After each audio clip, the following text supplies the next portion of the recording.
Hello, all, and welcome to the Fantasy and Sci-Fi Fanatics podcast. I'm your host, Daniel Coolbaugh. I have me a very special returning guest, Herman Steuernagel. I think I counted that right. How are you today, I Herman? think so. I'm doing great, Daniel. Thank you so much for having me back. This is Yeah, awesome. It's yeah, always yeah. great to chat with you.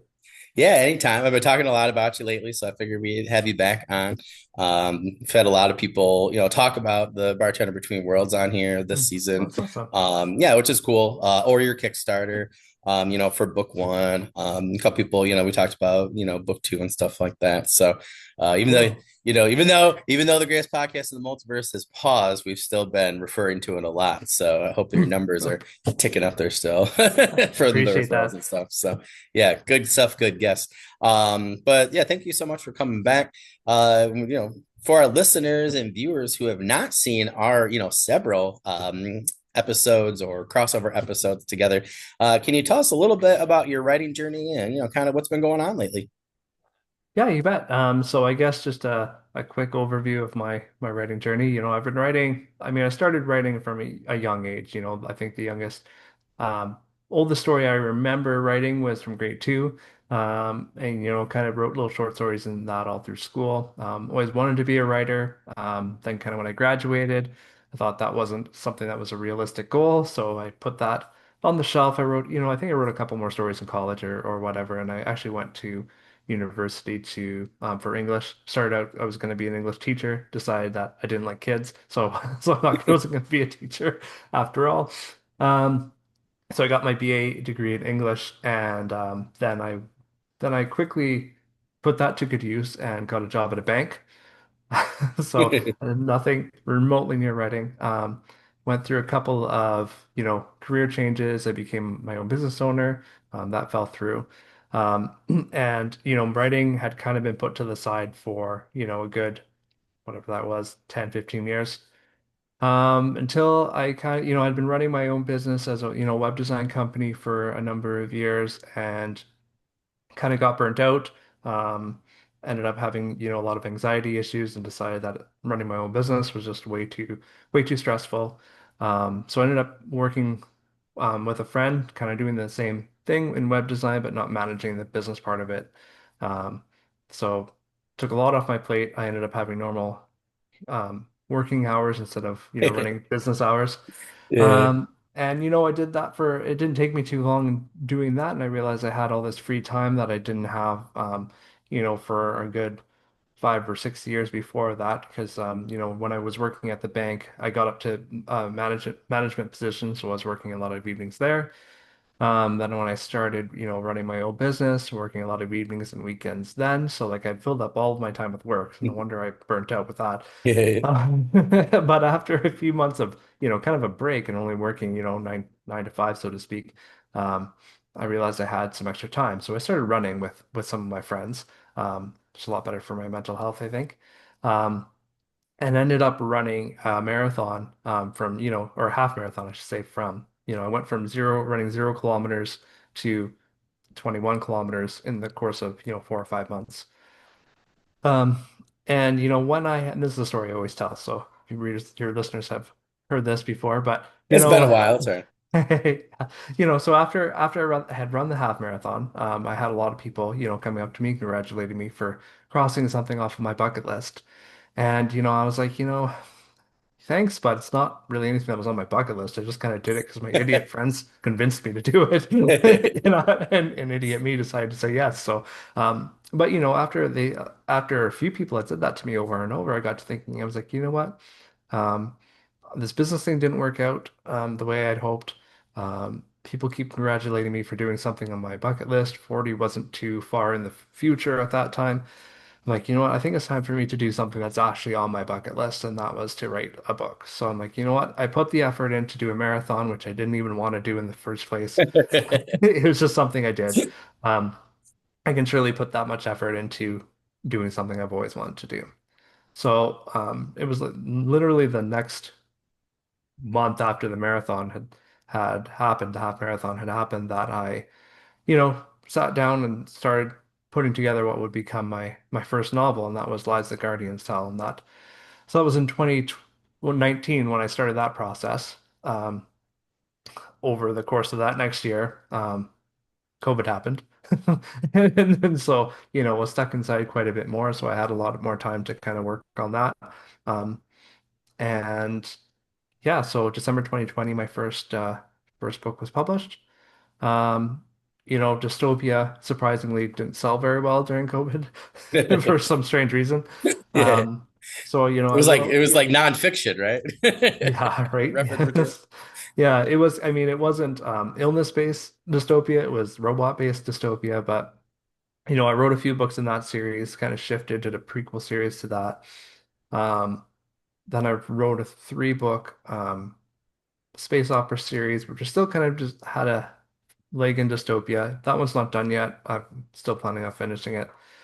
Um, and yeah, ended up writing 9 books over the course of the next 3-ish years. Um, I bit off a bit more than I could chew. It's a problem I have. Um, and I ended up, with Chimera and Resurgence, I ended up writing 800,000 words in the span of 8 months or something ridiculous.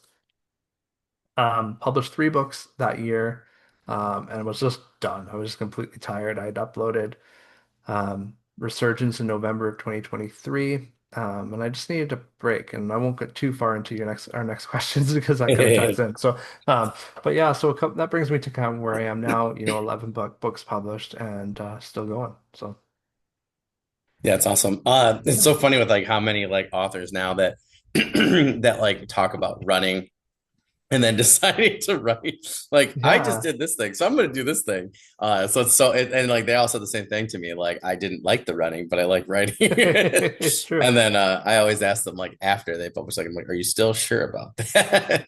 But it is funny, I talked to Rob J. Hayes about like that and him getting into running, Hmm. and like how that helps his writing process and stuff. Yeah. It's But amazing how, the mentality is really very similar. And it's even though one's yeah, physical and one's, mental, it's a lot about, grinding when it's hard, yep, keeping the mindset, of you keeping your end goal in mind. And also, the thing with running the half marathon and training for that, made me kind of really equate to writing and getting the writing done is because you look at, I mean, when you haven't written a book yet you look at a novel and you're thinking, oh my goodness, 80,000, 100,000 words, I'll never be able to write that much. Um, but it's the same thing with running. If you take a look at, 21-kilometer half marathon or 42K marathon, I mean, you'll never be able to run that, but you don't run it all at once, right? You don't start yep, running a marathon. You start with one run, and maybe that's a kilometer, and maybe, and then you work your way up to, bigger and bigger, and you're taking steps to do that, right? yep, Where, writing is the same thing. You don't, you're not sitting down and writing 100,000 words in one shot. You're writing, maybe you only write 1,000 words today, or maybe you only write 500 words today, whatever that looks like. And you're just taking bite-sized pieces out of it, right? And so it's just the realization that, it's just the mindset of taking steps to get to that final goal, right? Um, yep. and yeah, I've had the same, conversations with other writers too when they're talking about running. It's amazing how many authors are runners or cyclists or that same sort of mentality. And for me, I was never athletic, and that I think played a big part in me realizing that if I could do something that isn't in my natural skill set, that you know taking those same concepts and applying them to something that I've always enjoyed and always wanted to do was a easier leap. Because I went, it wasn't just like when I say I went from zero, I went from zero. Like I did some cycling, but I mean, I was the kid that got picked last in gym. Like I was never athletic. I did as much, phys ed in high school as I absolutely had to get my credits and graduate, right? And then I was done. Like I wasn't on any sports teams. Like I went, but you know, as we get older, we realize we got to keep our bodies running and be a little bit more active. So, um, I've enjoyed cycling as I've gotten older and introducing running at that time. Um, yeah, it wasn't something that I had, like I said, ever expected to do. I just did it. So. Yeah, the concepts are the same. It's just, a lot of it's mental focus, a lot of it's, convincing yourself, having to get over some of those mental blocks that are telling you that you can't do it, right? And just Yeah, taking it yeah. one piece at a time. Yeah. Yeah. Well, I'm going to reference one of your episodes from your podcast with Edward Ashton, one of my Mm. favorite ones, by the way. Yeah. But he talked about the like he mentions, right? Like I'm just going to do. He's like I sometimes write 15 minutes a day, and like that's fine, And I don't know, I somebody had resurfaced that essay, right? The 10,000 hours to Mm. each level or whatever. So right after, actually, that was like a thing, right? Like right after you had just interviewed him. So I kept seeing that and I was like, I just wanted to get back into some sort of writing and workout schedule as a dad. So I'm Yeah. like, all right, some days I get 15 minutes, some day, for either one, right? But I've been trying to Yeah. do both and keep track. Some days I just exercise, other days, some days I get both, those days I Hmm. get both for just something, but I've been keeping track of my minutes. So from my birthday to my like the day after my birthday, like the last 2 years, I basically have been doing that. So last year wasn't so great, guys, but now my son's a little older. Like I've gotten a lot more time back. So I'm like Yeah. slowly getting those minutes back, but it's just been so hard for me to work out every day with my schedule or write every day of just being burned out for my schedule. So, but like just Yeah. being able to be like, okay, it's fine.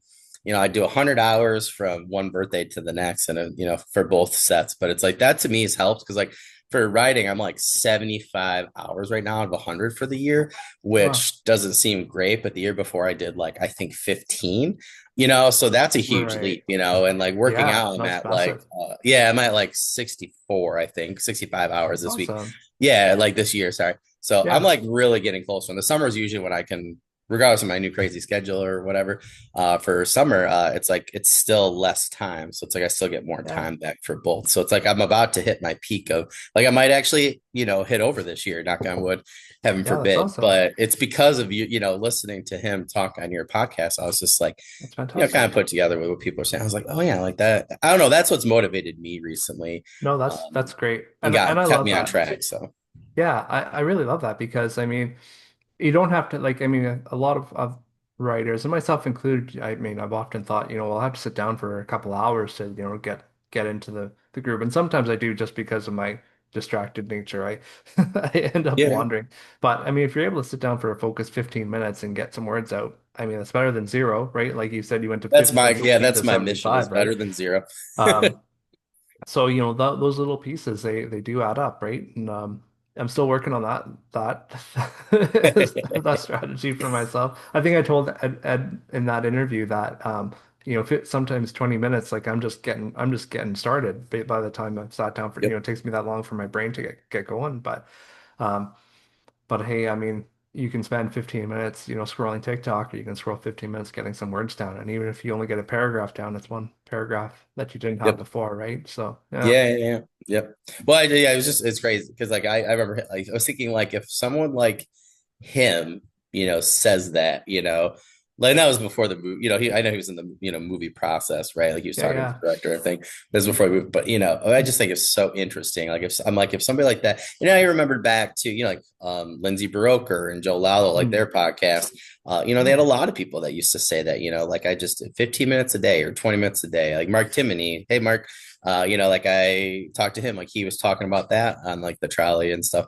Like going back to work, every day, 45 minutes. yeah. So I'm like, I just got to go back to sprints, I guess. And for me, like, Yeah. there's like speaking of Rob J. Hayes, he's on my mind because I'm reading slash listening to Along the Razor's Edge, and there just happened to be like an Ninjago thing that my son was watching, and I kind of mixed that with some different things that I was thinking about Mm. from like Rob's book, and I came up with like a whole new character and like a cool story and stuff, Cool. and I'm just like, cannot wait to get home tonight. It's been like the last several days, and now I'm like ready to just jot down some notes. Yeah, But right. I was like, I gotta finish some other stuff before I can come back to it. I have two projects I've like, that's another thing someone recommended me, like work on two things. Mm. Like this is your main project, and then this is like your side one. So I've been keep inching it, instead of just not doing anything. That's my thing is like just keep trying Yeah. to move forward somewhat, Yeah, until for I sure. get smarter, I guess. Hey, you're a busy guy, so you gotta fit those things in where you can. You So, know yeah, what? totally Thank you, get it. Herman. I just figure, well, speaking of like finishing, like I just think the marathon thing, you're just so right. Like, and people have heard me talk a little bit about it. Like, I do martial arts and everything. And, Mm. I have done athletics my whole life, but I think that's where, like, I literally was thinking the other day, like, somebody was talking on their podcast and they're like, could you be okay not being an author? And I'm like, no, like, I can't be because I don't know how to quit things, if that makes sense, Yeah, even no, things I that are hear bad for me.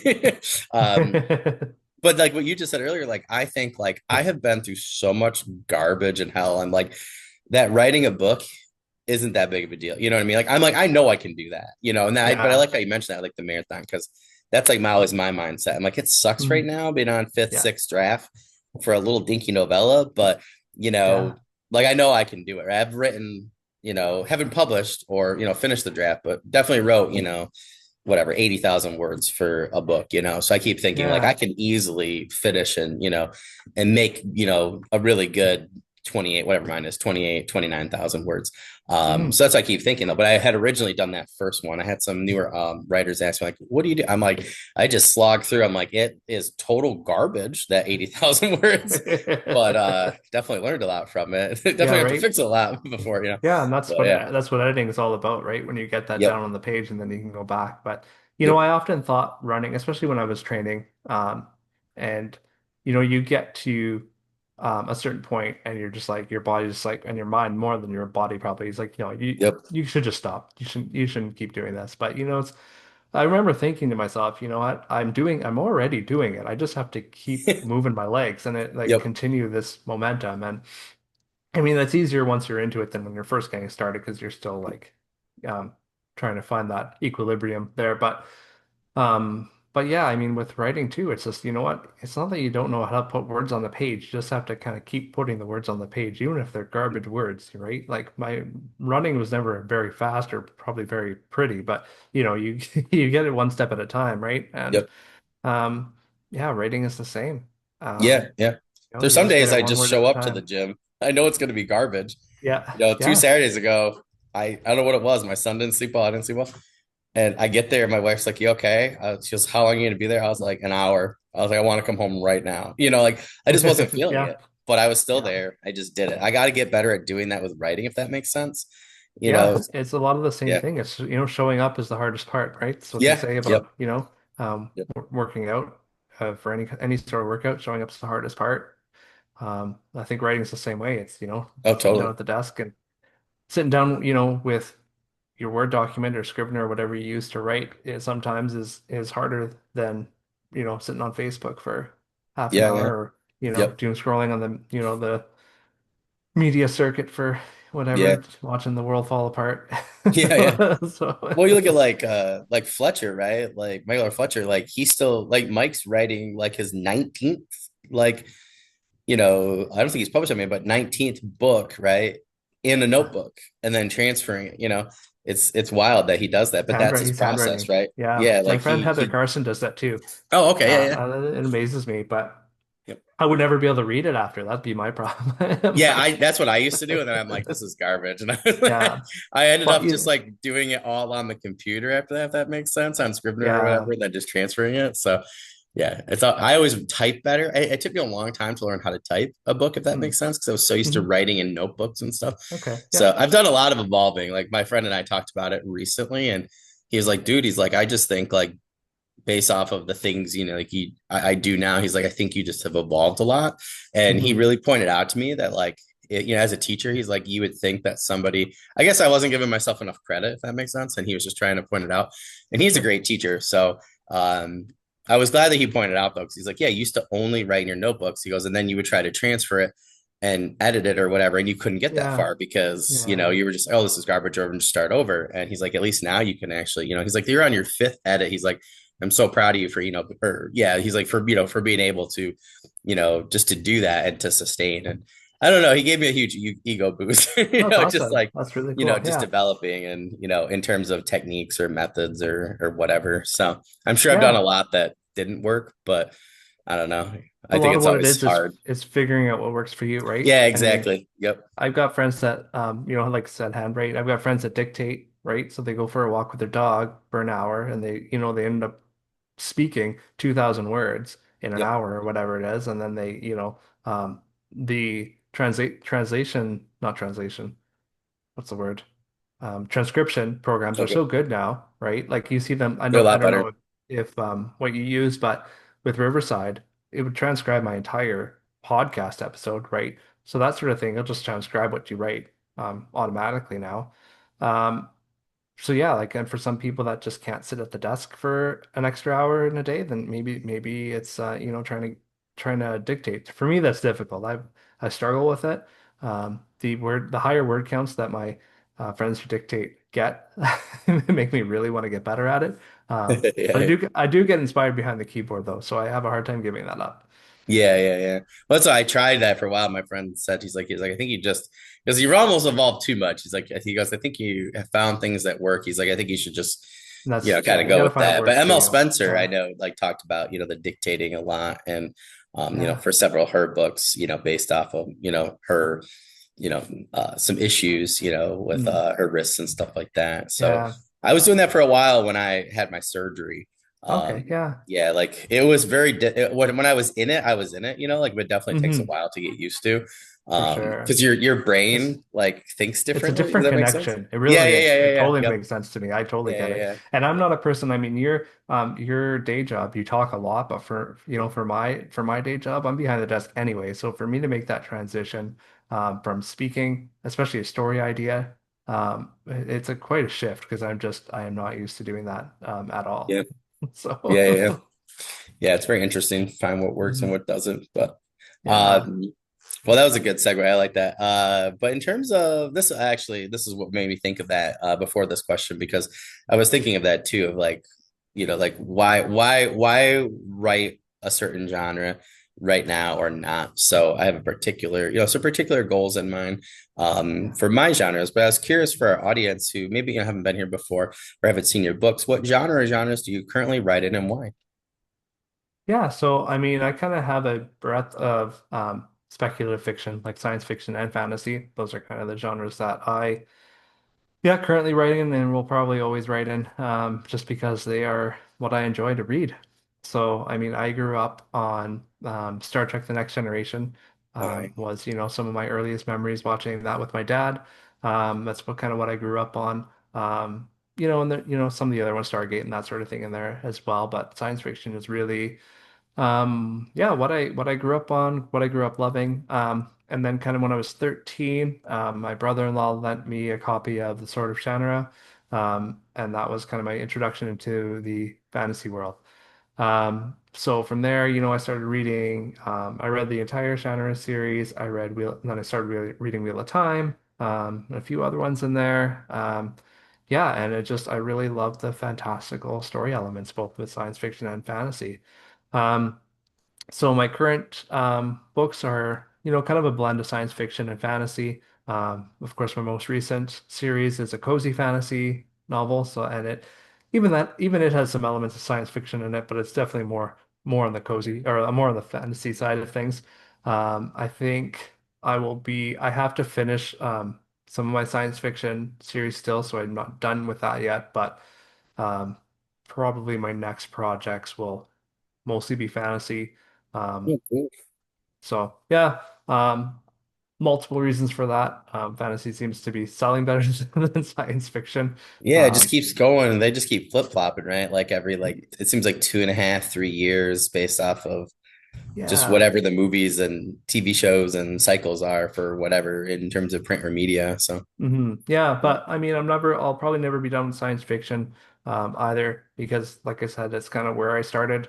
Um, and I will, yeah, but I'll always probably be at least have elements of speculative fiction in my work. It's just because it's what I enjoy to read. I usually don't read books that, not that I haven't, but like, not that I don't usually read books that are not anymore because there's just too many I want to. yeah, Right. it's yeah, that's like I love the TV show with Justin Hartley, like the Tracker on like Paramount or CBS or whatever. Like Hmm. I love the character. It's like he's like a toned down Jack Reacher. I Okay. like the Reacher books. I love a good guy Dan, I who haven't read the doesn't books, take but crap. Yeah, so yeah. I like the books, but like I didn't realize that like the Tracker was like the Never Game was the book it was based off of. Okay. Yeah, so that's like definitely on my list. I want Hmm. to check out. oh, like the Terminal List. I keep blanking on the author. So I've been getting more into like military thrillers because that's what I used to Okay. do, like the Tom Clancy's Oh and yeah. stuff. Um, Nice. but yeah, and I've always wanted to like combine different elements of fantasy and sci-fi with those or urban fantasy. Yeah. So yeah, so like, but I agree with you. I like fantasy and sci-fi. Like with my job, it's just hard because I have dealt with so much real world stuff. I like Right. that. I'm about to be 38 next year, and actually next fall will be my 19th year working in a public school in Wow. some way Oh, or form. congratulations. So yeah, Yeah. it's half my life, It's but it's incredible. like Yeah. wild sometimes, to think. And people ask me It like, why is. fantasy or sci-fi? I'm like, I just want to escape after work, like I don't want to go and yeah, which is weird because my mom, she points out, she's like, I do a lot of cop shows and, and stuff like that, or, detective stuff like that. But that's originally what I wanted to do was be a detective, Hmm. and then an artist. So like I tend to watch TV for those things. I don't know, which is weird. I don't know. But then I read the other stuff, but I'm like, I think it's still a little bit of fantasy in there, Right. or something like that. But I do love like combining those elements. So I think it's fun when Yeah, people yeah. do stuff like that. But yeah. Yeah, and it's really good to read and to consume, I guess, media in different genres, right? Because it Yeah. adds to your own work. And that's Yeah. something Yeah. I'm bad for. Because even what I watch is, lean speculative. Um, but there's just so much content out there that Yeah. Yeah. Yeah. Well, it's I been so feel hard for bad me lately branching because out. I've been like, I mean, Kings of the Wild, right? I finally got to Mhm. Nicholas's book, and it's Yeah. like I Yeah, got Adrian's I'm finally listening to that done. now. It's really good. Oh man, I Uh, it's just like I've read 18 books like slash listened to this year, and I do like 50-50. It's just my best thing. And I'm like halfway through Rob's right now along the Razor's Edge, and then I'm also halfway through T.A. Bruno's oh uh Down Below Beyond. oh yeah, yeah. Yeah, I read that Yeah, the other but it's year, like last year, I think. I've Yeah. you pick anything on my list, man, and it's like it's been a great book. Like I had a great list already, Yeah. especially from this podcast and stuff. And I took some people from yours, and it's been a great reading year. But it's like so hard because it's Hmm. like I feel guilty when I'm doing another meeting. 'Cause I'm like I have this great book I started. So like this weekend, my wife's gone. I have my son, and I'm like when we're chilling, I'm like I'm trying to go through one of these books because Yeah. I gotta figure out Eska's journey with Rob, and I can't wait to get to the other books. I bought them all a while ago, Mm. both on Kindle and like print. Hmm. But yeah, it's hard to get to everything. Like you're It totally is. right. Like I got a lot of I people agree from with your that. podcast that I've been, going. Like I got Yeah. Edwards. So we got Mickey 17, and then there's Mal is bad or whatever with the Android. It's just or Yeah. Mal goes to war. Sorry, Mal goes to war. That's the one. Um, Yeah. yeah, and my friend and I, we like picked up a couple other things from a few authors because we were doing a little bit more science fiction recently.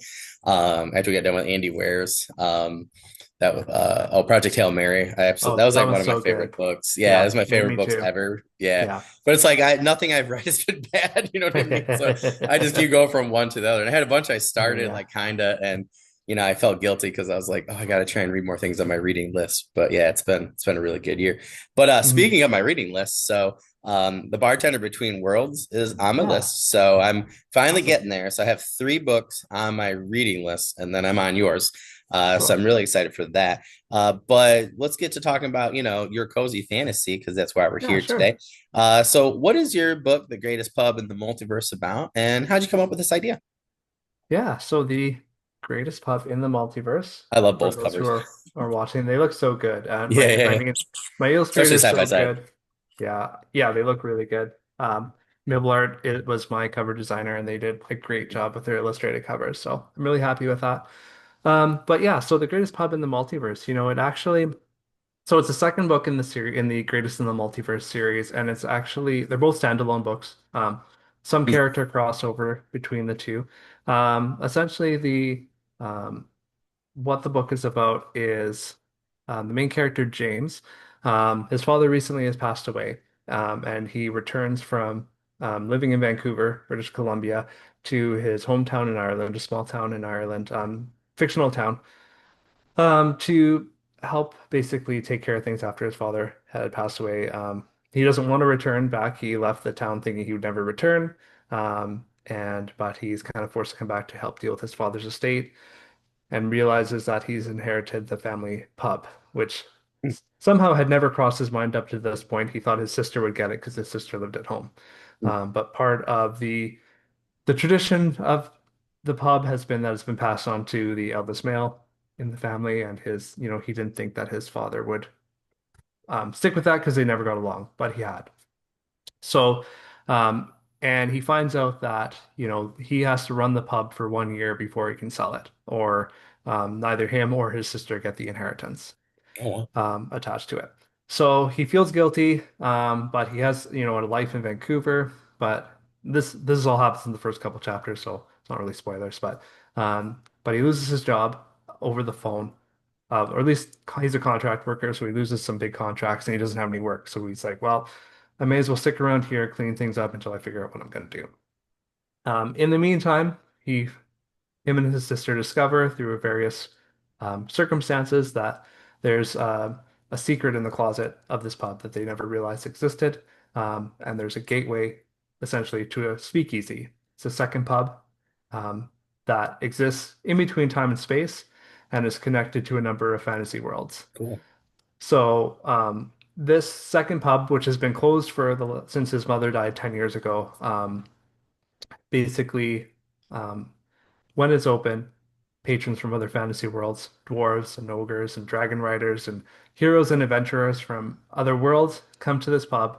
And it's a place outside of their own time and space that they can relax, find company, find relaxation, find enjoyment, hear some stories and songs, and just basically take a break from their adventures. And that is the premise of the story. Yeah. So, and as to the question of how I came up with the idea, a couple different things. I guess I was having a conversation with a friend about basically we were joking about what would it be like to make a beer that was a multi-dimensional brew that would take ingredients from different worlds and that sort of thing. And I thought that's kind of was a fun idea. Then I was, kind of got to thinking about what a multi-dimensional pub might look like. Yeah. Um, yeah, and it just kind of the idea blossomed from there. It was actually the first idea I had for the series. The Bartender Between Worlds was actually a spin-off from this idea, but I decided to write it first. Um, so Emma, who's the main character in The Bartender Between Worlds, does appear in this story again, but The Oh, Bartender cool. Between Worlds is kind of more her backstory. Um, so it's they're both cozy fantasy. The Bartender Between Worlds is a bit more of an adventure. She kind of takes a trip, through the multiverse, discovering, as I mentioned, I think our last conversation, she's a witch hunter who discovers she has magic Yeah. herself. And her magic basically allows her to make better cocktails, speak to alcohol, and make it better. Um, so she goes on a journey through the multiverse, pursuing her lifelong dream of becoming a bartender that she was never allowed to pursue before. So that was that was actually kind of the spin-off from this book because I kind of wanted it was going to be a reader magnet, but it kind of turned into its own thing. So um, yeah, so the greatest pub in the multiverse is kind of where the whole idea started. I didn't realize it was going to be a cozy fantasy when I first conceptualized it. But as the story developed, that just kind of was what it needed to be, the story about a place where everyone goes. It's basically Cheers set in a fantasy multiverse. It's a place you go where your friends are and you get to hang out, have a drink, and, just take a break from your everyday life. Their everyday life just happens to be going on adventures, going on quests, fighting monsters and whatnot, right? So, but they get to come here and take a break with each other. That's super cool. Yeah. And you kind of already answered like question four, in terms of like, how the books were set up, which is totally fine. Yeah. If I had remembered that, because we talked about that, I wouldn't have put that Yeah. question. But I just Oh, want to good. point out No. though, because you made such a great, I'm glad I left it in though, because you made such a great point though. And this is where it's the teacher in me. When I get a great example, I like to point it out, So you are literally talking about some things that some people have asked me privately and some things I've been trying to consider my own, where I think it's good, right? You said, "Oh, I didn't know this was going to be a cozy fantasy when I started." So I just want Yeah. to point that out. So that, and then, her backstory, and then, kind of having that separate, like, all these things, like, I think, like, listening to your characters, listening to your gut on, where things fit, I think is very difficult for us sometimes, right? It Like I've is. had times, where I'm like, oh, I'm gonna write like I'm trying to write my first urban fantasy book out, and most Mm, people do book one, and my character is like, nope, we're going with the prequel, and I'm like, oh, mm, trilogy. He's like, no, they're novellas, like it's one story, it's just split. yeah. And I'm like, you just don't understand how the market works. And he's like, this is my story. So him and I have tried working as much as possible. Maybe they're gonna be like Yeah. novelettes by the time we're done, right? A little bit bigger. But I think it is important to point out though that I think it's good that and you've had experience, right? Like writing other books, but I think it's good that you went with your experience, but also went with like, okay, I'm just going to let these puzzle pieces kind of go where they're at and then kind Yeah. of see from there. So I think that's an Yeah. important lesson for a lot of people to learn from that. So, Sometimes it gets me in trouble. For sure. That was why, Fractured Orbit, which is Eclipse, my science fiction. I don't think I have my books handy, but it was supposed to be a three-book series, and my second book, and we talked a little bit, I think, about this. I can't remember if we were yep, recording or not, about characters, kind of deciding they deserve a yep, point of view, right? yeah, yeah, yeah, yeah, Um, yeah, so in Chimera, I have a character. It was a two-person point of view in Eclipse, and it was going to carry on to that two-person point of view the entire way through this three-book series. Book two comes, and I have a third character who's like, no, no, no, no, no. You're not pushing me to the side. I've got to, like, I'm not, this is not me. I'm not a damsel in distress. I've got stuff I'm going to do here. So she gets her own point of view, and which I'm glad. She ended up being one of a lot of people's favorite characters in books two and three. But it pushed book two. What was Chimera was supposed to be book two, and it was supposed to be, um, I mean, a little bit bigger than Eclipse, but it ended up by the time I kind of got towards the end, I'm like, holy crap, this is a 900-page book. yeah, yeah, So, I ended up splitting it between Chimera and added Resurgence, and because of it, that third point of view added so much more to the story. yeah, yeah. So, it turned that three-book series into what's going to be a five-book series when it's done. So sometimes I get myself in trouble by listening to my characters a little bit because um, that series still isn't completed, and I've got probably another, 500,000 words to write in it or so. But Yeah, yeah, um, which is fine. All right, maybe 300,000, not probably not 500. But yeah, with Grizz Pub and the Multiverse, when I first started like putting ideas down, it was going to be like this action adventure, like Guardians of the Galaxy style, um, adventure through the multiverse. And some of those elements are still there. Some of the characters that I had envisioned are still there, but it just didn't work. And I'm like, no, the story just didn't feel right going in that direction. And so to your point, yeah, you sometimes gonna have to trust that maybe your first idea wasn't the best idea for the yeah, story. yeah, yeah, yeah. And we were talking before we hit record. I mean, I rewrote the I rewrote the first 30,000 words of this book more than twice. And probably even more than that if I consider that, the rewrites and revision. So Yeah, yeah. um I cut characters out of the beginning. The structure of the story had to change a little bit. Um, and because of that, it took me until like just about release day until I had the book finished. And it's pretty beefy for a cozy fantasy. Like it's Yeah, yeah, 100,000 yeah. words, Yep. which most cozies are around, 60, 70, sometimes less. So, I mean, but yeah, you have to figure out what the story wants and be willing to be workable. But yeah, it has gotten me in trouble. That's fair. And if Yeah. anybody wants to know what my first fantasy novel, A Thief's Ambition, is not done yet, it's because I had two characters that all of a sudden I'm like, holy crap. And I had a few other things that like just crashed and burned from there. So I have to I had restructured before my son was born the entire novel, which was I switched, it was gonna be a desert setting. Now it's an Eastern European fantasy setting, which I think it just didn't fit, if that makes sense. So like Mm, you're saying, yeah, like, yeah. and Got it. and then all of a sudden I put it into the right spot and did some things. It fits a lot better, but I just haven't had time to go back and Yeah. do that. I was a little frustrated with some of the characters, to be quite honest. And Nathaniel started talking to me, so I'm gonna focus on him for a little bit. Mhm. But yeah, I definitely agree. It gets kind of crazy at times.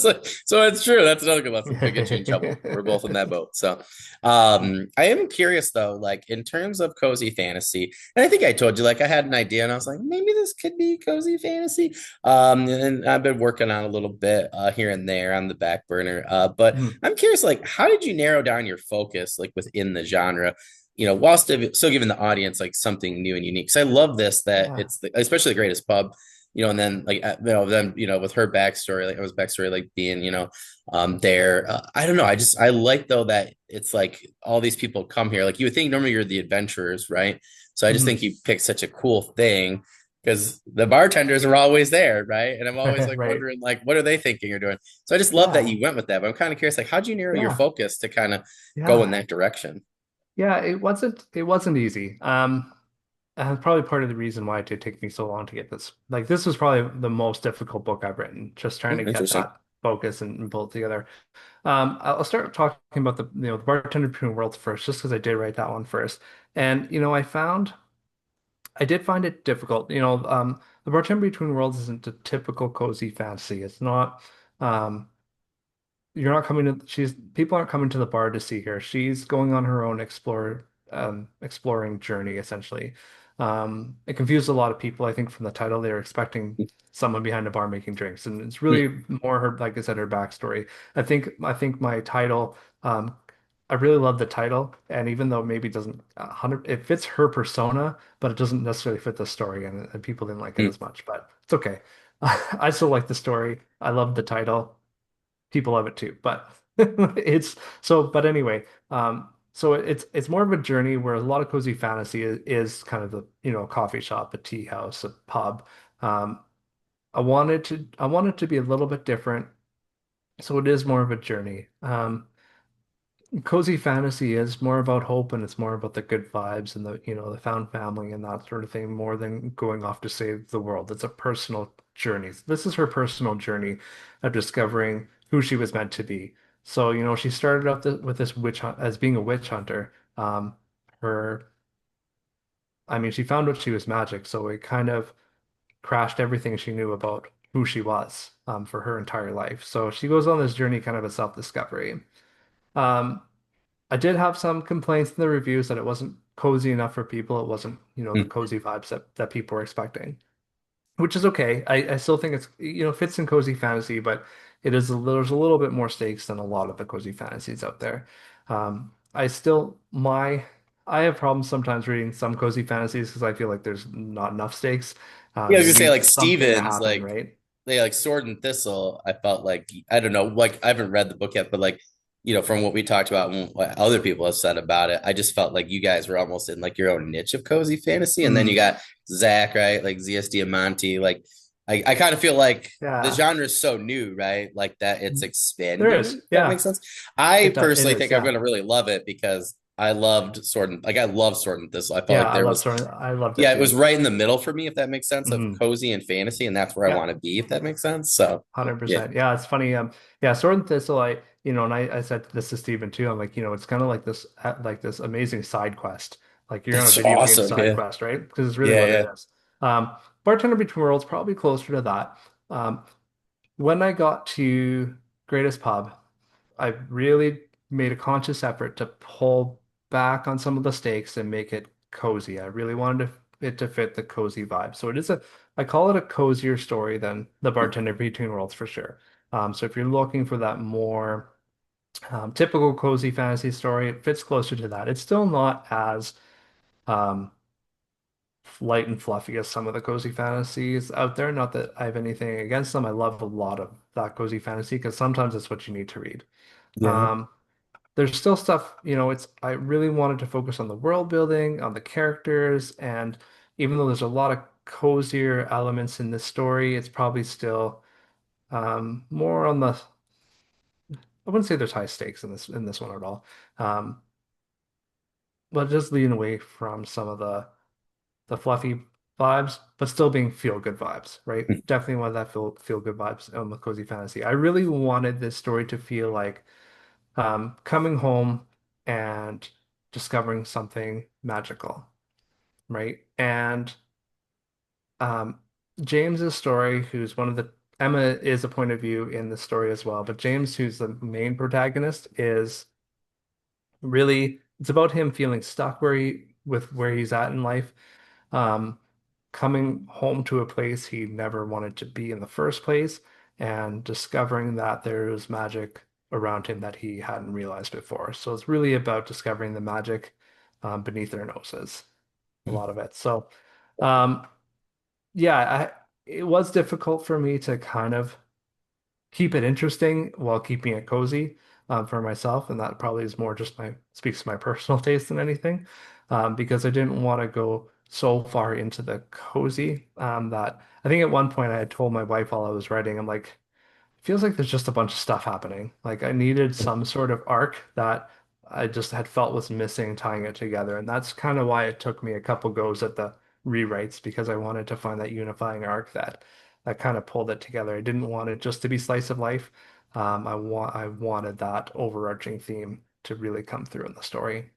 Um, I don't know if I answered your question at all No, there. that's totally no, like yeah, and I mean, I feel like and I feel like you kind of went right into like our next one too, in terms of, just like with your goals and stuff. So I think that's awesome. I just like that. I like that for me, like when I got done with college, like it was very difficult to go back home because I had Yeah. met people from all over the world. Mm.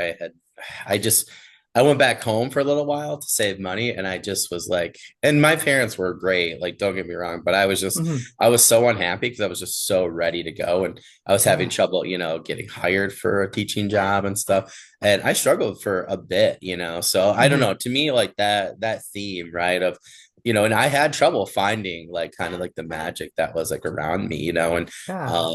yeah, I don't know, I totally vibe with that, so I think that I don't know. To me, that makes total sense, and I think that's really interesting from a writer's perspective and an audience perspective too. Me. I like the director's cut before reading the book. I don't know. I've still gotten so much more out of it. Like even like listening to Yeah. Nicholas talk on SFF addicts. It was like I think that was Adrian's first episode, and then reading, I just got so much more out of Kings of the Wild. So, Right. but I think Yeah. that's really cool. So.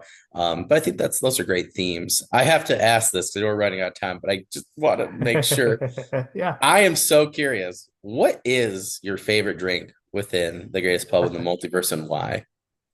Yeah, I mean, it's a tough question, because there's actually a lot of fun drinks in this one. So the other note I got in a lot of reviews of the Bartender Between Worlds is that there weren't enough drink recipes. Oh, interesting.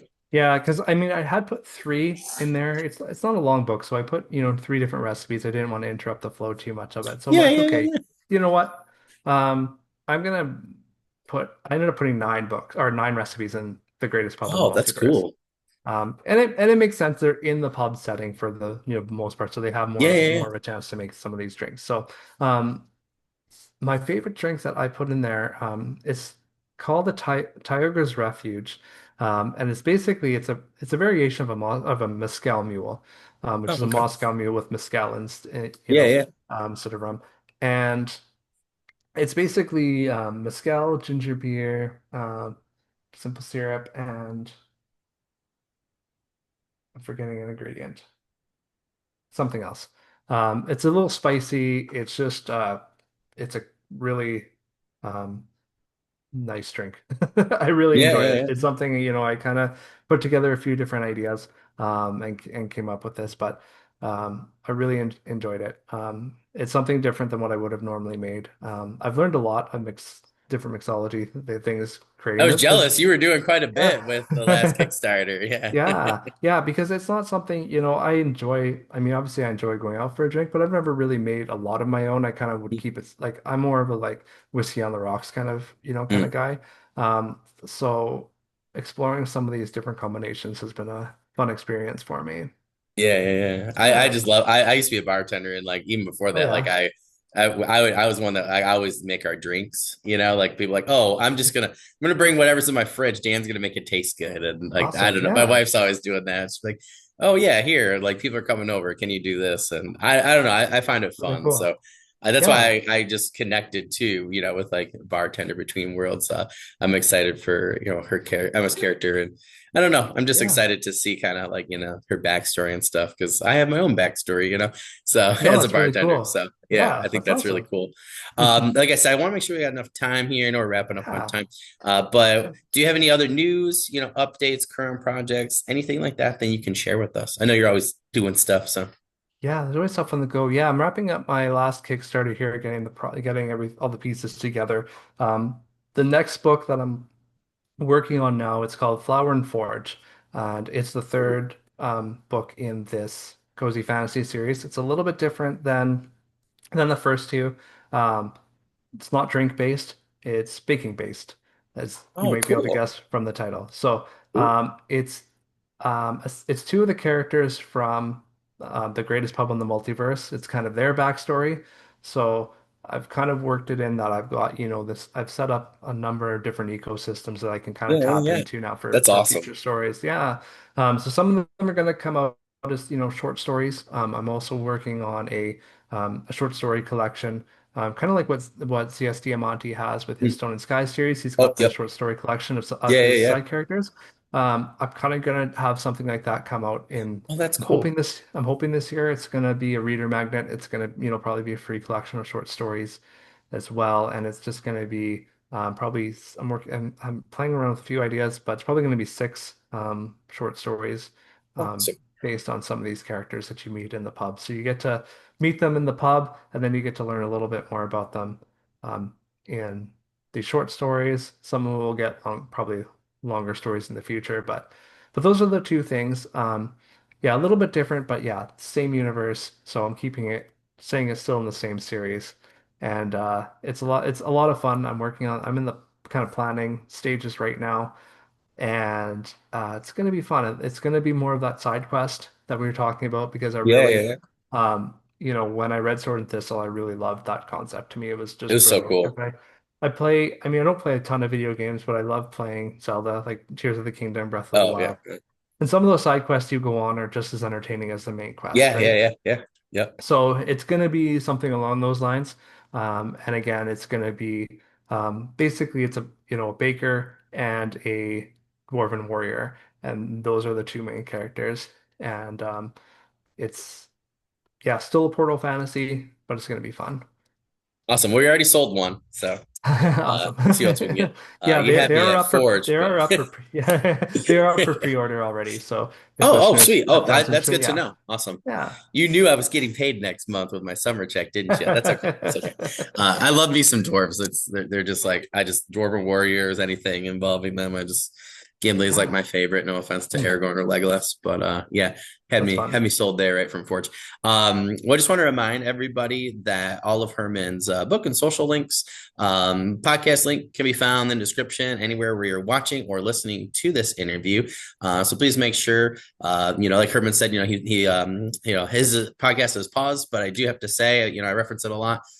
Absolutely great questions. You asked so many great Thank you. questions that I would never think of. Thank you. So I'm still listening to a Yeah, few for the second time. So I think the same of yours. I always think, well, that was a oh, great appreciate it. question. And when we get the guest crossovers, Yep. and I like to listen to yours too because you ask other questions that I never did. So it's always cool to see. Like So when you I have to had say I miss Tatiana it. like Obey, that's got to be one of my favorites. Yeah, James, I just had my second one with James Lloyd Doolan. nice. So yeah, there's a few people I'm like, oh, like dang it. So I'm always like crafting new ones, thinking like what would Herman do? But make sure you guys check that out. But yeah, Herman, thank you so much for coming on. I'm thinking that I'll let you know when the date is for this. I had a couple people had to move up, but the good news is by the time this comes out, I'll have my review for you for the Bartender Between Awesome. Worlds. So you guys can also find that in the description as well. So please make sure to check out both of Herman's books and his other ones as well, and our other interviews. We've had some good ones, good chats. So Herman, thank you so much, per usual, my friend. Thank you I'll so much talk to for you soon having on me. social It's media. great Yeah, as always. anytime. Yeah, of course. Yeah, yeah. I can't wait to talk again soon, maybe later this Yeah, summer you or something. bet. Awesome. Yeah, Well, you have a very good rest cool. of the day, my friend, and good You luck too with as everything. well. Thanks, buddy. I'll see you You as later. well. Thank you. Take care. Yep, you too.